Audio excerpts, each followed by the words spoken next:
दावे तो उद्धव ठाकरे से लेकर राहुल गांधी तक और शरद पवार से लेकर संजय राउत तक सबने किए कि महाराष्ट्र सरकार पर कोई संकट नहीं है, लेकिन ऐसा लग रहा है कि महाराष्ट्र की राजनीति में सब कुछ ठीक नहीं चल रहा है। 3 दलों के गठबंधन से बनी उद्धव सरकार में भी मानो मनमुटाव का कोई वायरस घर बना रहा है। यही वजह है कि पिछले 1 सप्ताह के भीतर राज्य के मुखिया उद्धव ठाकरे और एनसीपी सुप्रीमो शरद पवार की दूसरी मुलाकात हुई है।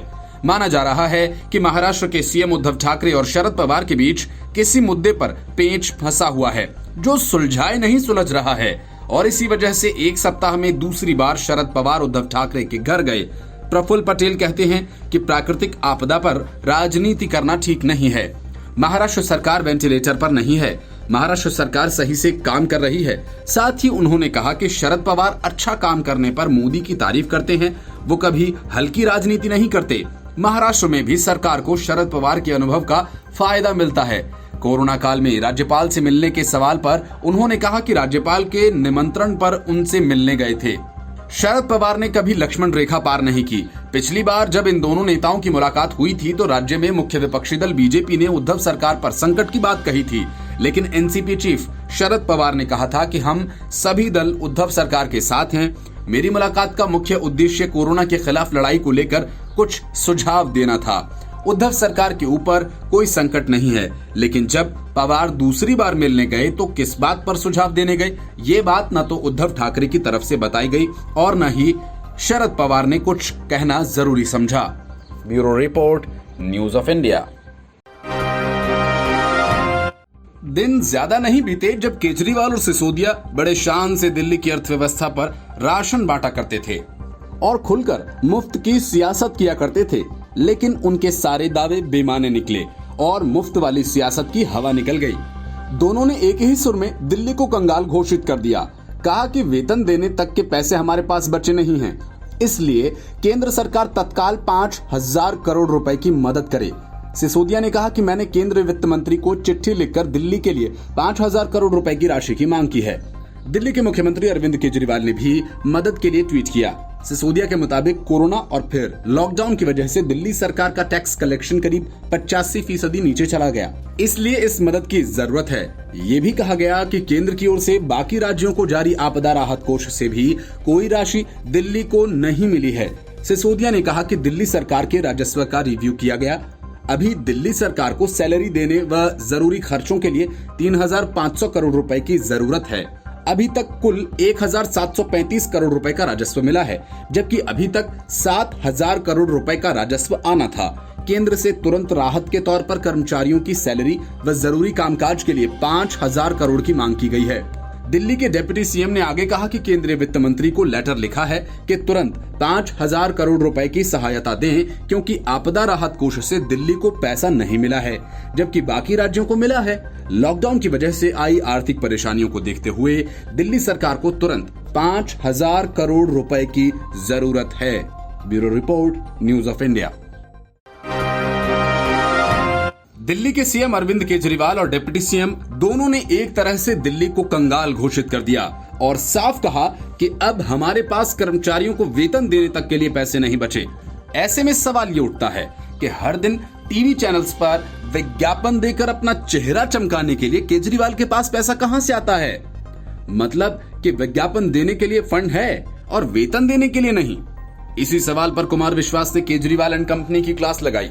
उन्होंने ट्वीट कर कहा कि लाखों करोड़ की चुनावी रेवड़ियां, टैक्स पेयर्स के हजारों करोड़ अखबारों में 4-4 पेज के विज्ञापन और चैनल्स पर हर 10 मिनट में थोबड़ा दिखाने के लिए खर्च करके पूरी दिल्ली को मौत का कुआं बनाकर अब स्वराज शिरोमणि कह रहे हैं कि कोरोना से लड़ रहे डॉक्टर्स को सैलरी देने के लिए उनके पास पैसा नहीं है।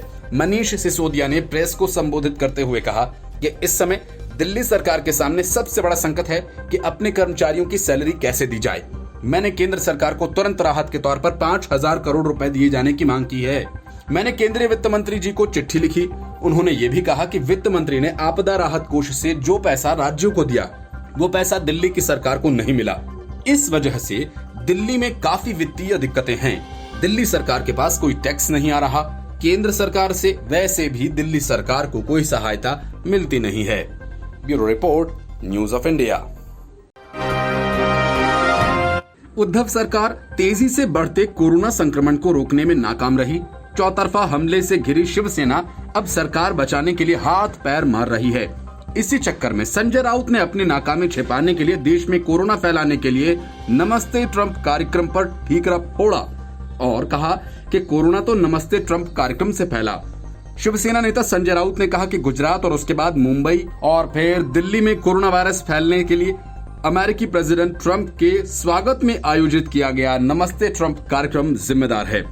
शिवसेना के मुखपत्र सामना में अपने साप्ताहिक कॉलम में राउत ने कहा कि इससे इनकार नहीं किया जा सकता कि अमेरिकी प्रेसिडेंट डोनाल्ड ट्रंप के स्वागत में इकट्ठा हुई भीड़ के कारण गुजरात में कोरोना वायरस फैला।